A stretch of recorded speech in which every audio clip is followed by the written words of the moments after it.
दोस्तों, मध्य प्रदेश में एक बार फिर बड़ा भर्ती घोटाला सामने आया है।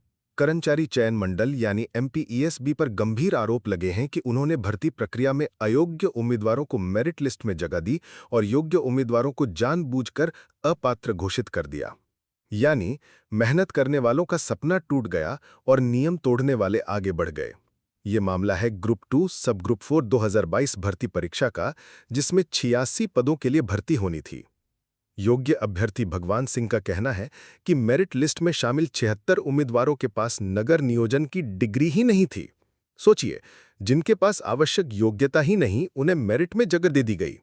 और जो सही में योग्य थे, मेहनत करके परीक्षा पास कर चुके थे, उन्हें अपात्र करार दे दिया गया। ये पहली बार नहीं है। साल 2017 में भी एमपीईएसबी ने यही गलती दोहराई थी।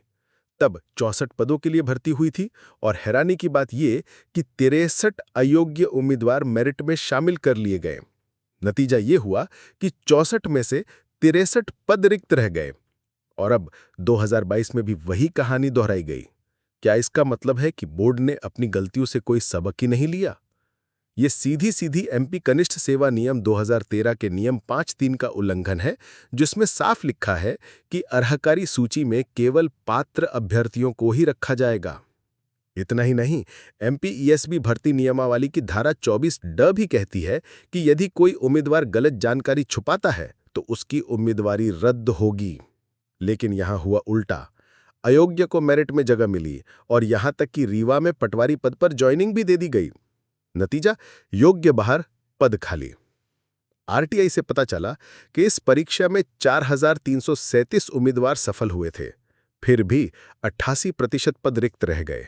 मतलब योग्य अभ्यर्थी तो बाहर हो गए और भर्ती की पूरी प्रक्रिया अधर में लटक गई। सोचिए दोस्तों, मुख्य याचिकाकर्ता की उम्र अब 40 साल है, यानी ये उनका सरकारी नौकरी पाने का आखिरी मौका था। लेकिन इस घोटाले ने न केवल उनका करियर छीन लिया, बल्कि उनके भविष्य से भी खिलवाड़ किया है। कितने ही और अभ्यर्थी होंगे जो इस स्थिति में होंगे। अब योग्य अभ्यर्थियों ने हाईकोर्ट का दरवाजा खटखटाया है। उनकी मांग ये है कि त्रुटिपूर्ण मेरिट लिस्ट को रद्द किया जाए, केवल योग्य उम्मीदवारों की नई सूची जारी की जाए और तुरंत नियुक्ति की प्रक्रिया पूरी की जाए। दोस्तों, ये मामला केवल कुछ अभ्यर्थियों का नहीं है, ये पूरे सिस्टम पर सवाल है। अगर मेहनती छात्रों के साथ ऐसा होता रहा तो युवाओं का भरोसा सरकारी नौकरियों से उठ जाएगा। इसीलिए इस खबर को ज्यादा से ज्यादा शेयर कीजिए, अपनी राय कमेंट में लिखिए और मांग उठाइए कि ऐसे घोटालों पर तुरंत कार्रवाई हो। क्योंकि याद रखिए, अगर आवाज उठाओगे नहीं तो कल आपका हक भी छिन सकता है।